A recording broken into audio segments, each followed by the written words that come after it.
Housing Administration. This is part of delivering on what the president we announced in our statement just a couple of days ago. And while the emergency rental assistance funds are in the hands of state and local governments, one of the critical roles that the administration can continue to play is to act as a leading hub to convene states and cities and to share best practices, as we have done at 2 major eviction prevention summits. So this morning, Treasury published examples of simplified forms that are being used effectively by emergency rental assistance programs around the country. I think Ebony may have asked a version of this yesterday, a question about this, but Treasury has repeatedly discouraged undue documentation burdens that limit access for eligible families, and is sharing these example forms to make it easier for state and local governments to put that into practice. Places that have are seeing results. I mentioned Virginia yesterday, but as an example, Virginia is the second highest nationwide distributor of ERA funds in the nation and has given out $223 million to tenants and landlords in need. Virginia followed Treasury's guidance to eliminate documentation burdens that slow down application processing for eligible families, and the state was able to significantly cut down application processing times by streamlining what is often the most time-consuming part of the eligibility verification and a barrier for people applying. So this is a process that we're trying to share best practices, and the Treasury Department is trying to simplify these forms to make it easier for families. As I mentioned yesterday, we're going to continue to highlight what the bipartisan infrastructure deal will mean for families across the country, as we will digitally as well. Right now, there are up to 10 million homes with lead service lines and pipes. Children in up to 400,000 schools and child care facilities are at risk of exposure to lead. For kids, high exposure to lead can negatively affect academic performance and can lead to cardiovascular disease later in life. And the president clearly thinks that's unacceptable, as do a number of members of Congress. And that's why the deal makes the largest investment in clean drinking water in American history, replacing all of the nation's lead pipes and service lines from rural towns to struggling cities. The deal invests in water infrastructure across America, including in tribal nations and disadvantaged communities that need it most. I wanted to also take a moment to recognize the passing of Pentagon Force Protection Officer George Gonzalez, who was tragically killed yesterday in the line of duty. His life was one of service, a veteran of both the police and the military. He served the Federal Bureau of Prisons, the Transportation Security Administration, and the United States Army, where he was awarded the Army Commendation Medal for his service in Iraq. He lost his life protecting those who protect the nation. We mourn his loss and offer condolences to his family. 2 more short notes, hopefully helpful. This morning at the White House, as part of our ongoing efforts to do everything we can and engage everyone we can to encourage vaccinations, Surgeon General Dr. Vivek Murthy and members of the White House COVID-19 response team convened a historic gathering of all living former U.S. Surgeon Generals, including Dr. Antonia Novella, Dr. Jocelyn Elders, Dr. David Satcher, Dr. Richard Carmona, Dr. Regina Benjamin, and Dr. Jerome Adams. These esteemed public health leaders, who served under both Republican and Democratic presidents, discussed the importance of ensuring that communities of color, those hardest hit by the virus, have the information and access they need to get vaccinated. And they discussed how we can work together, of course, moving forward. Last point for all of you, the president spoke, or called, I should say, Chantel Brown last night, extended his congratulations to her. He is focused on delivering for the people of Ohio and across the country, as is she. We know his agenda, including investing in our country's infrastructure, helping grow our economy, creating good-paying middle-class jobs, is broadly popular with the American people. He's laser focused on delivering. More Democrats means more ability to deliver on that. I know you were up way too early this morning based on my television. I've been waiting to do that joke all week. Here we are. Go ahead. I appreciate the point. Yeah, thank you. Few questions all on the same topic, short ones perhaps. Yesterday, the president said Governor Cuomo should resign. The governor has not done so. Has the president called the governor? No. Has anyone from the White House called the governor or the governor's staff? Not that I'm aware of. When was the last time the president and Governor Cuomo spoke? I would have to check on that. Okay, there's 2 more on this. If the governor refuses to resign, does the president want to see him impeached and removed from office? The president made clear yesterday that Governor Cuomo should resign, and I believe we should start with that. There's obviously a process that's going to proceed, and leaders in New York spoke to that yesterday. We'll leave it to them to speak to that, but the president believes Governor Cuomo should do the right thing, resign, and leave space for future leadership in New York. And then there's been a lot of discussion in here, including from the president in recent days, about the vital role that governors play in the nation's COVID response. In this period, while Governor Cuomo is still in office, does the president have confidence in him leading New York State's response to the pandemic? Well, I think, again, the president made clear, because of the abhorrent allegations that were made public yesterday, that it is time for Governor Cuomo to resign. At the same time, we do not want the people of New York to be impacted in a negative way as they're working to fight COVID. And we're going to continue to work with the administration in New York, with leaders in New York, to continue to fight COVID. That will continue, and obviously if leadership changes in the state, we will work with a different leader. Thank you, Jen. Go ahead. Thanks, Jen. Can you walk us through what changed from Monday to Tuesday when it comes to the eviction ban? On Monday, Jen Sperling stood here and said the CDC has been unable to find the legal authority for even new targeted eviction moratoriums. There are many people across the administration who said the same thing, and yet the CDC did just that yesterday. So what changed? Well, I think it's important to take a step back a little bit before that to Sunday when we were engaged, the administration, the White House was engaged directly with the CDC at the direction of the president to ask them to look into what legal options, if any, existed there were to extend the eviction moratorium. That process was underway for a couple of days. The announcement yesterday was a reflection of exactly that. And when we put out a statement on Monday, right before Jen Sperling came out to the briefing, right before we came out to talk with all of you, that also made clear in there that at that time, they had not yet found a legal pathway forward. What was announced yesterday was not an extension of the existing moratorium, which was, of course, national. It was a more limited moratorium that was going to be impacting and helping areas that were hardest hit by COVID. So different than the last moratorium. That was also reflected in the statement that we issued on Monday, that was the president's ask to look into a more limited moratorium. They did that. And yesterday's announcement was a reflection of that process.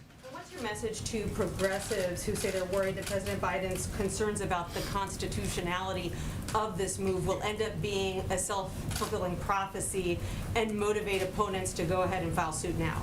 Well, I would first say the president shares their desire, their commitment, and their interest in keeping renters and people in their homes. And that is exactly why he took the step of asking the CDC to look into what legal pathways forward there were. And yesterday's announcement was a reflection of that. We don't control the courts. We don't know what they will do. We are all aware of the Supreme Court decision at the end of June and what was outlined in their decision at the end of June. This is also going to be a temporary solution regardless, and longer-term solution will require legislative action. But his message to anyone who's been a passionate advocate is that he shares their concern. He shares their commitment. He wants renters to be able to stay in their home, and that's why we took this step over the last few days. And on one other topic, if you don't mind, I know that the president has asked the defense secretary to look into the possibility of making the COVID vaccine mandatory for service members, but according to the U.S. Code, it's actually the president who has to grant a waiver to the military to make vaccines mandatory. Has he granted that waiver yet, and if not, does he plan to do so? Well, the president's looking for a recommendation from the Secretary of Defense. That hasn't been made yet, and if and when that is made, I would expect he would respond accordingly. Go ahead, Kelly. The earlier moratorium used the same legal justification that the new one is using, which in layman's terms is about preventing the spread of disease if you evict people at a time of pandemic. So the only real difference is narrowing location, but the rationale is the same. So after the president was clear that it wasn't legal, Jen Sperling was clear that it wasn't legal, is this a roll the dice and see if it gets challenged position from an administration that may be doing something it knows is not on legal standing? Well, the president would not have supported moving forward with any action where he didn't feel there was legal standing and legal support. We obviously don't control what the courts do, and we have, of course, seen what the Supreme Court decided and how they ruled, which was not related to public health, as you well know, Kelly, and was related to the relationship between the landlord and the renter. But this is different in that it is more targeted. It is focused on counties with higher substantial case rates to protect renters, and CDC ultimately decided to adopt it. I would also note that the conditions have changed. The rise of the Delta variant, especially in communities where there are large numbers of unvaccinated individuals, where there are growing case numbers, is certainly something that has raised the alarm for us. It has raised the alarm for members of Congress, and it has certainly added to the need to take this additional step. We were in the event with Dr. Murthy earlier, and he talked about the likelihood that boosters would eventually be required. For Americans who are sort of taking it on themselves and trying to seek out a third shot, what is the administration's view of those who are trying to, self-boost, for lack of a better term? Well, I've never heard that term before, but it's interesting. Okay. I would say that what we've been conveying to officials around the country who have implemented this in some places is that this is not in alignment with the guidance of the public health officials, whether that is the CDC or the FDA. And we are certainly in touch with local officials on that matter and conveying exactly that. We also, at the same time, are prepared if the FDA decides that they are going to recommend a booster. That is why we ordered the number of doses we did order several months ago, because we are like Boy Scouts and Girl Scouts and always want to be prepared. So we are prepared for that, but it is not what the FDA and the CDC are recommending, and we are conveying that directly to officials. Thank you, Jen. There's been a major push here recently to protect tenants from being evicted right now. Why isn't more being done to help the landlords who are struggling to pay their bills because they're not being paid? Well, actually, the landlords can benefit from exactly the same emergency rental assistance that renters can benefit from. But right now, as we understand it, many states are not distributing that money. The Washington Post says that this measure could drive thousands of minor landlords to bankruptcy. Well, that's exactly why, and I'm happy to have you as a partner in this effort. We are trying to advocate for states, localities to get this money out. There's no reason it's not going out to landlords, to renters, no reason that people who are eligible are not benefiting. And we've seen a number of states, red states and blue states, do this very effectively. Texas is an example I used yesterday. Virginia is one I highlighted today. This is why we're doing as much of this outreach and engagement as we're doing, and simplifying forms, making it easier for people to understand. Okay. And then on immigration, it's been almost 4 months since the president told migrants, don't come, don't leave your town. Almost 2 months since the vice president went to Central America to say, do not come. But people are coming in record numbers. Does the president think his immigration plan is working? Well, the president continues to convey to anyone, as you've said, who wants to come to the United States, now is not the time to come. It is not the time to come and try to go through irregular migration. We want to have an effective process where you can apply for asylum, where you can apply for legal status. We have increased our investment in areas like the Central American Minors Program, allowing people to apply from within country so they are not making that dangerous trip. There's more that needs to be done. We've also instituted a number of additional steps recently, including expedited removals to move people out of the country more quickly. But we're still at work on and improving a process and improving a system that was very broken when we took office. So the message to migrants is the same, even though they are coming at 21-year high, 210,000 encounters at the border last month. And I would also note the number of people who were removed from the border, which is an important part of the context, which is almost half of that number. But he's saying don't come, and they're coming. Well, there are a number of factors, as you all know, that are happening in these countries, and we're working to address those as well. And the vice president is leading those efforts. We don't expect that to be a switch, but addressing root causes in these countries, corruption, economic downturn, people are fleeing a range of challenges, persecution. Those are issues we need to address at the same time. Go ahead. Sort of a housekeeping question. Sure. Given the status of COVID and the Delta variant, what is the status on the permanent pick for an FDA commissioner? I don't have an update for you. Obviously, the president would love to have a permanent pick in place and wants to nominate the right person, but I don't have an update on the timeline for that. What's taking so long? He's not going to get it. He's not going to expedite it if he has not identified the right person to nominate quite yet. And on the Governor Cuomo issue, if this is potentially such a stain on the party, the president as the leader of this party, why not pick up the phone and ask him to resign at this point? I think the president was pretty clear publicly. He asked him to resign yesterday. No plans to call him, though? I don't have any, no plans to call him to preview, no. Go ahead, Jeff.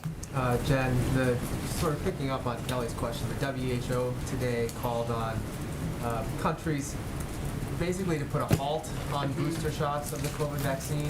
I know that's not the policy yet of the United States, but it does appear as though we're moving in that direction, at least for people who are immunocompromised. What's the White House reaction to his call to put that off until at least the end of September so that poorer countries can get more vaccine? Well, Jeff, we feel that it's a false choice and that we can do both. We announced just yesterday that we hit an important milestone of over 110 million vaccines donated to the world.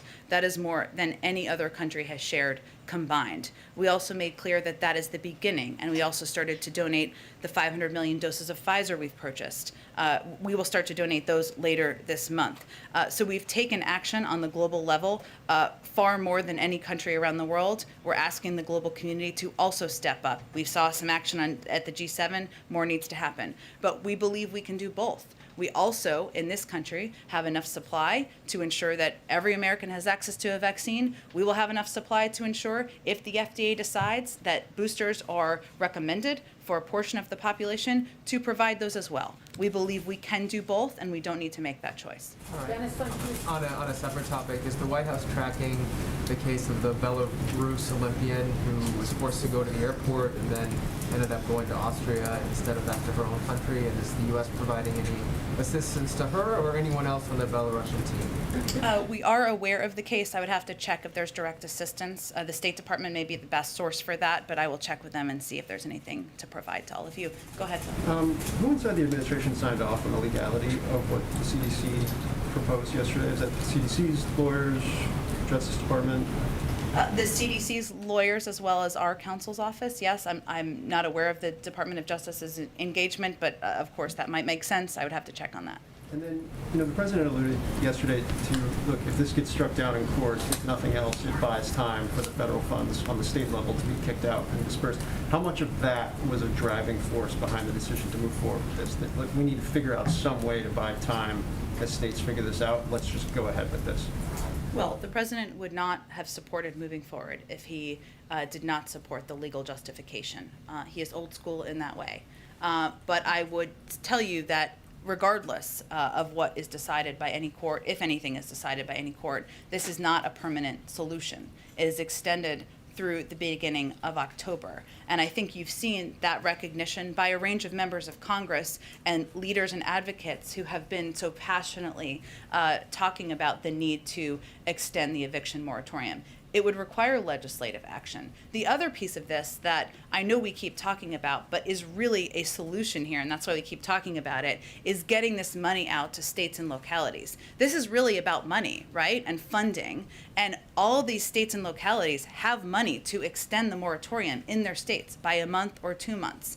There have been challenges that are understandable, including the fact that there's no federal infrastructure for distributing this money. The states are doing it on their own. There are challenges where even well-meaning landlords and others are trying to figure out how to accept applications. We're working through those challenges, but that is a solution for the short term, and that's why we've talked about it and why we've spent so much time investing in that as well. There's one more quick one. The president was very sharp with kind of his perspective on Republican governors who put specific potential public health options. It echoed something you'd said yesterday, a very sharp tone, either deal with it or move out of the way. Is that an intentional shift? What's driving kind of a very sharp tone in regards to these specific actions by Republican governors? Well, let me be also clear that, as the president said yesterday, the vast majority of leaders, and as I said too, continue to step up and do the right thing. People like Governor Hutchinson have been traveling their state, hearing from their communities, and answering questions about the vaccine. We're also in constant communication with our nation's governor. So even as we called out steps that, and he called out steps that we felt should have been taken by the governors of Florida and Texas, we're in touch with those offices about providing additional assistance and seeing if we can figure out what their needs are and how we can help meet them. And we had our first FEMA team on the ground in West Virginia just days after entering government. Right now, our surge response teams are working hand in hand with the hardest hit states that are not traditionally blue and democratic states: Arkansas, Missouri, Louisiana, focusing on everything from contact tracing, technical expertise, and vaccine confidence. But at the same time, that wasn't an evaluation, a partisan evaluation or assessment. That was an assessment of what isn't happening that would help protect people's lives and save people's lives. And there are leaders who are not stepping up and are getting in the way of the American people, companies, and others who are trying to save lives and stop the spread of Delta. And we are going to keep calling that out. That's not meant to be partisan. It's not meant to be political. It's just meant to convey that more action is needed in some parts of the country, even where there are many states where positive action is being taken. Go ahead. Yeah, you mentioned that the new moratorium is a targeted one and not one that's nationwide as justification of why this is meets the legal threshold. But Gene Sperling earlier actually pointed out that he said to date the CDC director and her team have been able to find legal authority even for a more targeted eviction moratorium that would just focus on counties with higher rates of COVID spread. So I'm trying to just pinpoint what exactly is different than what they were looking at then that makes this now. That was also in our statement. We said to date, and we looked at and we were continuing to look at all of the legal authorities and options, as were the lawyers at the CDC and our lawyers, to see what we felt was legally viable. That process was a couple-day process. It wasn't concluded on Monday when Gene Sperling came to the briefing room. Yesterday, it concluded, and of course, they made the announcement as a result. And then one more question. What is the White House doing to push forward the nomination of David Chipman at ATF? The vote could hinge on the vote of Senator Angus King in Maine, who has been pushed by both local Maine sportsman groups and national gun rights advocates. Has the White House reached out specifically to Senator King on this issue? And is the White House fully committed to Chipman, or might it go with a different nominee at some point? Well, I'm not going to read out private conversations with members of Congress, but I will tell you that we knew this wouldn't be easy. ATF hasn't had a confirmed director in 6 years, and only one confirmed director since the position became Senate confirmable. So we've been eyes wide open into the challenge from the beginning. But we are disappointed by the fact that many Republicans are moving in lockstep to try to hold up his nomination and handcuff the chief federal law enforcement agency tasked with fighting gun crimes. It speaks volumes to their complete refusal to tackle the spiking crime we've seen over the last 18 months. This is someone who has 25 years in distinguished service to our country as an ATF agent. He has the exact set of skills and experience we need to revitalize the Bureau's work to crack down on gun trafficking and keep guns out of the hands of criminals. So certainly, yes, we stand by his strong qualifications and nomination. I'm just going to jump around and I'll come back. Okay, go ahead in the middle, Go ahead. Question. Sorry, go ahead right there in the middle, yeah. I'm trying to get to people I haven't gotten to. Thank you, I appreciate it. Oh, okay, and then right in front of you. Go ahead. I'm sorry. Yo, go ahead, you're good. It's fine, we can do everyone. On infrastructure, when you talk to local officials about this, they're really excited about the possibilities of what might happen, but they can't say with any certainty what they're actually going to receive and what they're actually going to be able to do. So as this bill advances, what would you say to folks who are wondering how much of these big pots of money are actually coming to our community, and how quickly, assuming it passes, might they find out and see those benefits? Sure. Well, one, we have put out state-by-state fact sheets, and if different businesses or communities haven't seen those, we're happy to provide them. It is true that, as is true with any piece of legislation, there are components of the project funding that would be through grants and some through applications where communities will have to apply for funding. Obviously, it would be in our interest to get that going as quickly as possible, and the Department of Transportation and others will implement that. But we have been pretty clear about benefits that will help every community, replacing lead pipes, making sure people have access to broadband, making a historic investment in climate. I know people are asking, and I think you're asking specifically about people who want to know if their specific bridge is going to be repaired. Some of that will be through grant funding. Some of it will be through funding that will be designated in the piece of in the bill. But it will of course take a little bit of time to implement. But we'll be eager to get that done as quickly as the bill is signed into law. Go ahead. So, two questions. One about gun violence, and you just alluded to efforts to combat gun violence. The White House has recently touted these strike forces that are going into a few cities to help combat that. Are there any plans to expand that? Kansas City, for example, has had 91 homicides this year, most of them gun-related. And how do these DOJ efforts differ from the ones that were going on in the Trump administration when there was a lot of ballyhooed effort about going into cities to fight crime? Well, I'm not as familiar, nor can I speak to the Trump administration efforts. What I can tell you is that the Department of Justice identified these 5 or 6 cities where our officials from our team who are experts could work in lockstep to help crack down on gun trafficking and preventing guns from getting into the hands of people who shouldn't have them. And we will see. It's early stages of the process. We will see what the success looks like. We're quite hopeful.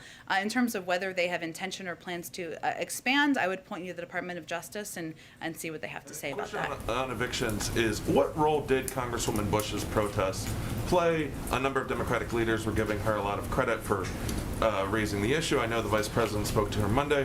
What role did that play in the ultimate decision of the White House to move forward with the new order? Well, I don't think anyone could hear Congresswoman Bush's own personal story and experience and see her advocacy and her passion and not be moved by that. I know a number of members of Congress were moved by that as well. What I will tell you is that the president had a number of calls with Speaker Pelosi over the weekend. Her advocacy, her commitment to looking to see, kicking every tire, just to go back to the analogy of yesterday, to see what was possible is something that was certainly impactful and influential with the president. But I would just reiterate that the president called for the extension of the moratorium back in January. CDC extended it 3 times. We also have spoken to this over the course of the past several months, and we've been in close touch with a range of members of Congress. So absolutely, the passion, the advocacy of a number of members is something that I think everybody watched closely, but I think it's important to note that we all shared the same objective and have from the beginning. Go ahead. Thank you, Jen. Thank you. Thank you. It's been a while, so I'm hoping to ask you 2 questions, if that's all right. First about the coronavirus pandemic, and then about a follow-up to Governor Cuomo, the report on him. On COVID-19, former President Trump has called for China to pay the United States more than $10 trillion in reparations as a result of letting the coronavirus escape Wuhan and infect other countries, causing, of course, 600,000 American deaths and economic devastation. President Biden hasn't called for reparations from China. Does he support them? Does he think that China should pay us financially for what it has allowed to spread? Our policy hasn't changed. So is he open to... Did you have another question? Yes. In a follow-up to the report on Governor Cuomo's sexual harassment, a lot of men in politics have been accused of sexual harassment. President Biden was accused by female Secret Service agents of skinny dipping in front of them, offending them, according to former Washington Post reporter Ronald Kessler, who's an author as well. His former Senate aide Tara Reid accused him of sexual assault. The Washington Post and the New York Times have published multiple accounts of women who objected to the way President Biden touched them. Should there be an independent investigation of allegations into the president, as there was into Governor Cuomo?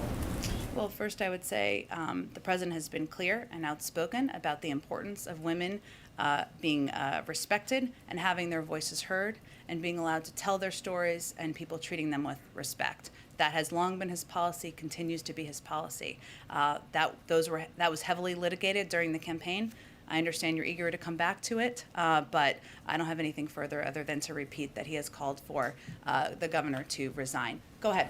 If and when the Senate passes the bipartisan infrastructure deal, would President Biden like to see the House come immediately back into session, or is he okay waiting until the recess ends at the beginning of next month? He certainly is going to be guided and be talking regularly with Speaker Pelosi about what she recommends and what she thinks the best path forward looks like. And you guys have said you guys are not going to return to lockdowns. Now, is that based just on current COVID conditions, or Dr. Fauci today in an interview warned that he is worried about a potentially worse variant that could more affect vaccinated people. So is the guidance on lockdowns just based on current conditions, or is that just and could change, or is it forever more? Are there not going to be lockdowns?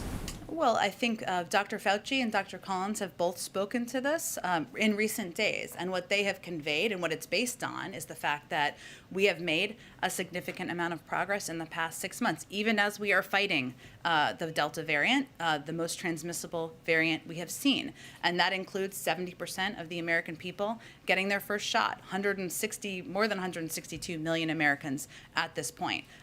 That's progress. That ensures that a lot of communities are going to have a great deal of protection, and we're in a different place than we were when there was the period of lockdown. So it's a reflection of that. Go ahead, Katie. Thanks. The president sort of dismissed a question yesterday about whether he would call Governor DeSantis to discuss the situation on the ground in Florida. Does he feel that there is no point in personally reaching out to leaders in Texas and Florida? Well, I think just to give you an understanding of how this works, our team, led by COVID coordinator Jeff Zients, is in touch with all of the governors, and we are working closely with the Florida public health officials and the governor's team to see if we can send a team down there to help address their needs. So that is ongoing. It doesn't mean we aren't going to call out when we think there's more steps that can be taken, but that's an ongoing process, and we're hopeful about making progress there moving forward. Okay, and the president had a meeting earlier today about preventing future pandemics. Can you give us a readout on what he heard or discussed, and what's the administration learning about that issue? Well, I think the president's view is that even as we're fighting the pandemic and we're continuing to fight it, we need to do everything we can to prepare for future pandemics. That means making sure we have the funding we need, and we're headed toward a historic number in this infrastructure bill on that front, but also making sure that he engages with our nation's top scientists and experts, and Dr. Lander is certainly one of them, about how we should prepare, how we should think about preparing. So it is part of an ongoing discussion and ongoing focus that we can't keep our eye off of that even as we're fighting the current pandemic. Does the president feel strongly that that funding should be preserved in the reconciliation package? He feels confident there's going to be a historic amount of funding in the reconciliation package, and is pleased to see that. Afghanistan. Go ahead. To go back to Cori Bush for a second, can I just confirm or ask, did the president himself personally ever speak with Representative Bush? I don't believe so, no. Okay. And in terms of vaccines, what does the White House or what does the administration intend to do to get other countries to step up and meet some of those vaccine sharing goals? Well, as you know, it was a part of the discussion at the G7, and there was a significant announcement made by G7 countries about their contribution to the global effort. That's an important step forward. But I think you've also seen international public health experts convey that we're going to need 10 billion, 11 billion more doses than we currently have in the global community. So I think our effort is going to be continuing to make this a front and center discussion at global engagements, at global meetings, whether it's UNGA or the G20 or meetings we'll have in the future, because it is going to require all of the richest countries in the world, including the United States, to step up, to increase vaccine donations, to increase manufacturing capacity. So I think it's more about making it front and center in the global agenda, which the president's indicating he will intend to continue to do moving forward. Go ahead, Nancy. Just two questions, Jen. We know President Biden has called on Cuomo to resign, Governor Cuomo. But in the meantime, does the White House intend to strip him of his leadership position on those bi-weekly governor COVID calls? I'm not sure when the next one is scheduled, but again, I would convey that our objective is not to hurt the people of New York in the fight against COVID. If he is no longer the governor of New York, which is certainly what the president made clear of is his preference, then we will engage with other people. But we are not going to take steps to hurt the people of New York in the fight against COVID. And just second question, should renters be prepared for the eviction moratorium to end for good on October 3rd? What is the White House's thinking on that? Well, I think it really depends on whether there's legislative action or not. Go ahead. One more question on the eviction moratorium. I'll approach it this way. The president may support the legal justification, but he also publicly gave voice to doubts about the constitutionality. What's the White House's message then to Americans who heard what happened yesterday, heard what was said at this podium on Monday, can't square the two, and are now disappointed that the president is signaling that it doesn't respect the rule of law. I'm not sure there are Americans evaluating it to that degree. Maybe there are some you have talked to. I don't know. What the president his message to the American people, especially those who are concerned about losing their homes, being kicked out of their homes, is that he's going to do everything in his power to make sure they can stay in their homes as long as possible. That is not just an extension of the eviction moratorium, which obviously a step was taken yesterday. It is also about using every tool at our disposal to get this money out. Again, states have the funding to extend the eviction moratorium in their own states. That's because there was funding in the American Rescue Plan to get that done. So that includes asking his team, members of his cabinet, whether it's Secretary Fudge, who obviously made an announcement today, or the Department of Treasury, who made an announcement about the simplification of forms, that this is a priority, that they are to use all resources at their disposal to make sure they're communicating with Americans, that we are making it easy to get this funding out, because that's the overall objective. The overall objective is not about one tool. It is about keeping people in their homes. That's the goal. But the president's a lawyer, spent 36 years in the Senate, was chairman of the Senate Judiciary Committee, 8 years as vice president, half a year as president.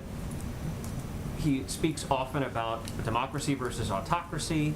He's issuing or overseeing this order from the CDC in the face of doubts about its constitutionality, which he seemed to echo yesterday. There's no inconsistency here. The president is, I mean, there are many people out there who say that the president is essentially not giving voice to the ethic that he campaigned on. He didn't call Congress back. He asked Congress to act. It didn't. How do you square all that? You know, I'm going to ask you who's saying that. Well, there are plenty of people who are saying it. They are not just Republicans. Okay, I'll leave that to others to figure out. But I think what's important to note here is that the president would not have moved forward with a step where he didn't feel comfortable and confident in the legal justification. It is also a reality that there are legal steps that have been taken by the Supreme Court in the last few months. And we have spoken to that publicly. We're not going to hide from that.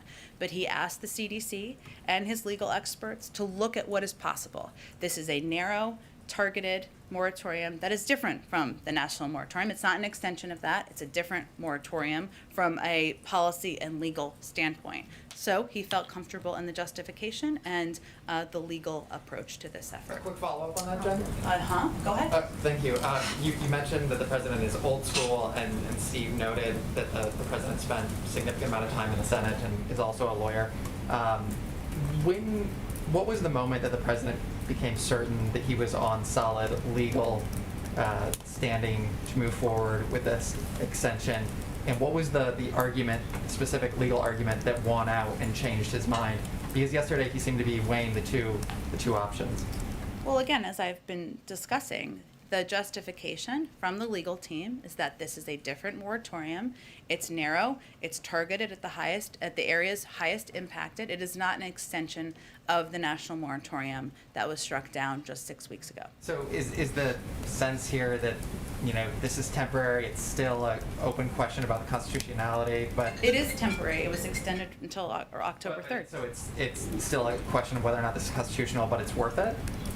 I didn't say that. Is that the He sentiment? would not have advocated for and supported moving forward with something if he was not comfortable with the legal justification. Let me just go around. Go ahead to the middle here. Yeah, thanks, Jen.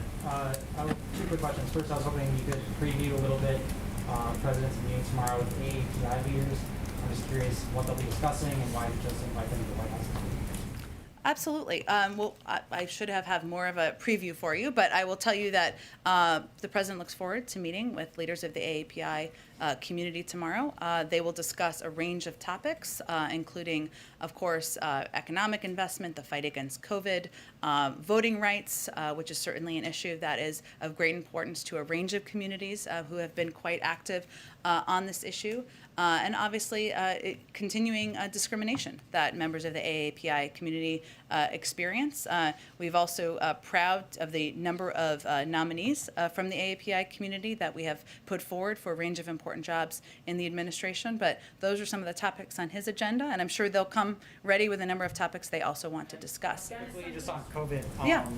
The president yesterday was asked whether he thinks more cities and states should follow New York City's lead and institute rules, essentially requiring people to have been vaccinated to go to restaurants and stuff like that. And he said, I do, but then he later seemed to suggest maybe you should fall more on those businesses. I was just hoping you could clarify, does the president, would he urge cities and states to follow New York City's lead, or does he feel that it's more sort of a private sector matter where businesses should be the ones taking the lead on this type of thing? Well, both. I mean, there are steps that are going to be taken by localities. There will be steps taken by businesses.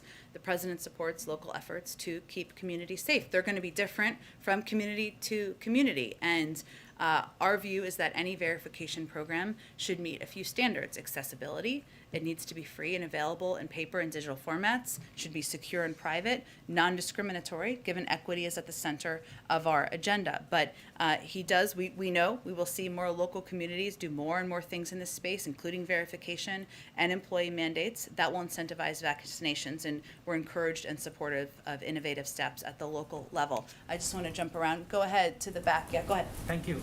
Oh, I'll go after. Go ahead. Okay, yeah, go ahead. I have two questions. One on Quad. Early this year, during the virtual summit, Quad countries decided on vaccine production. Has the president set a deadline or timeline for when these vaccines will be produced for the rest of the world? I don't believe there's a deadline that has been set. It's a good question. Let me see if there's anything more specific. Obviously, working with the Quad on COVID vaccines is an important part of our, let me see. Okay. Thank you for the question, because I was like, I know something more on this. Our Quad partnership is on track to help produce at least 1 billion doses of COVID vaccines in India for the Asia region by the end of 2022. So that is the timeline. Obviously, hopefully more sooner rather than later, but that's the timeline for the work with the Quad. My other question is about the kids of legal immigrants. Because of the aging out process, many of them feel that they will be deported back home to a country where they have never lived. Some of them have been moving around the city, meeting the congressman and the White House as well. One of them at least have met the president in Pennsylvania. Has the president given any assurance to these kids that instead of focusing on their studies, they are now focusing on the future? For DACA recipients or? The legal immigrants, kids of legal immigrants, not the DACA recipients. Yeah. Because the aging out process, they might be forced to go back. Sure, it's a great question. I'll have to check. Obviously, taking steps to ensure we are providing a legal pathway to citizenship, and especially for kids who came into this country, as you referenced, innocently with their family members.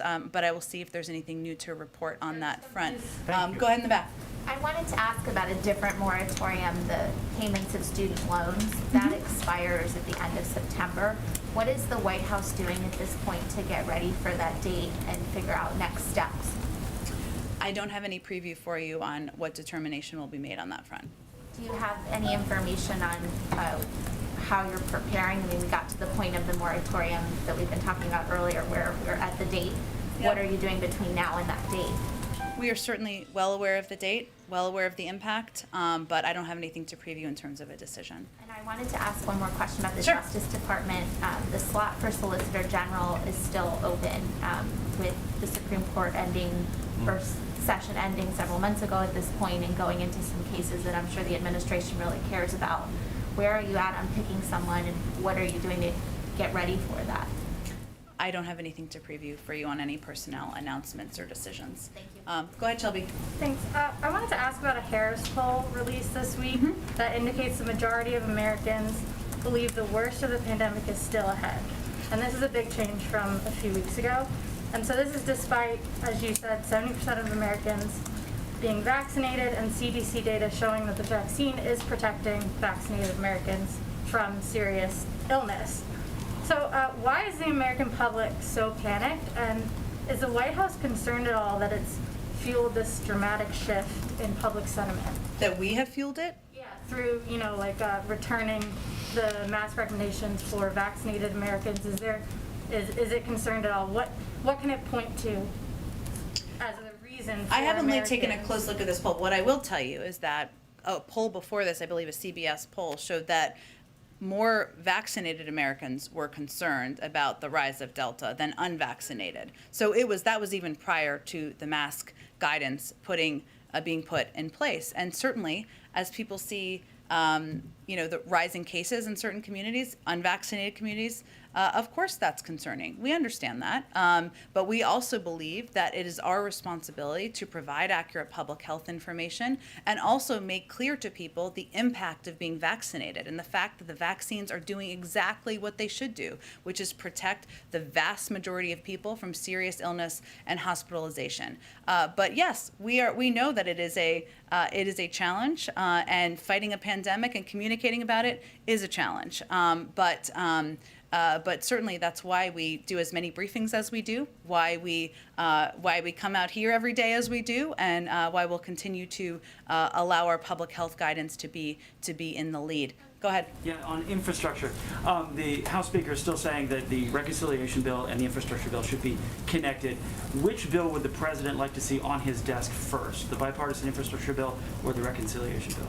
The president looks forward to signing both into law, and he's eager to do that. We've certainly made progress, and I'll also note that on the reconciliation package, which I know we haven't talked about a lot because the infrastructure bill has been front and center, but in the meantime, behind the scenes, which is, by the way, where most of the work happens in places like the White House, our legislative affairs team has had over 375 meetings and calls with members and senior congressional staff about just the reconciliation package. But there's no preference from the president whether he wants to see the reconciliation first, or He's going to stay in close coordination and rely on the guidance and leadership of Leader Schumer and Speaker Pelosi. how does as the leader of the Democratic Party, how does he get House Speaker Pelosi on the same page that they're not connected?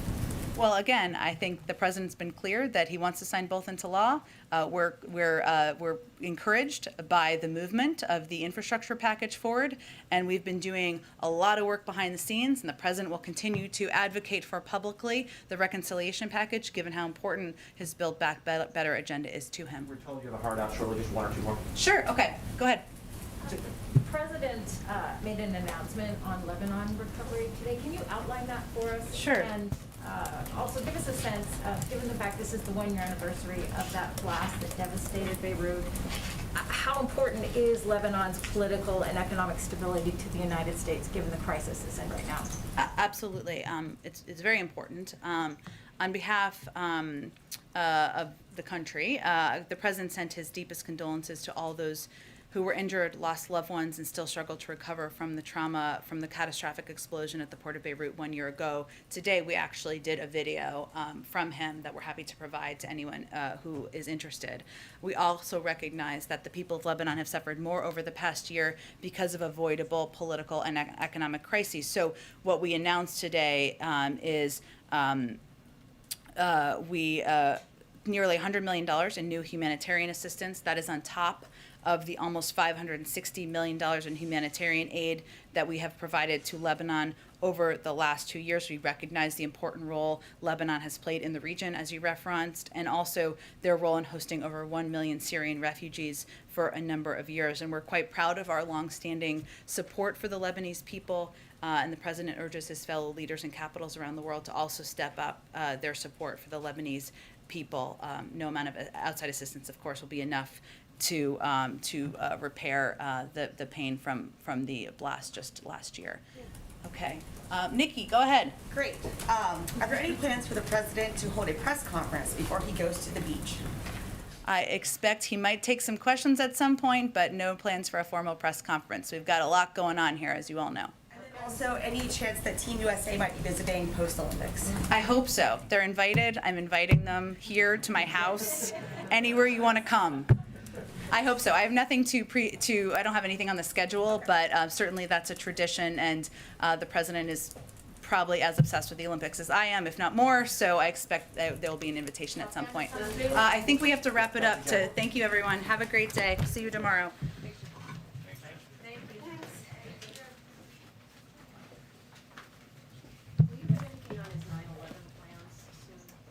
I hope so. We're still working it out, but let me see where we are with that.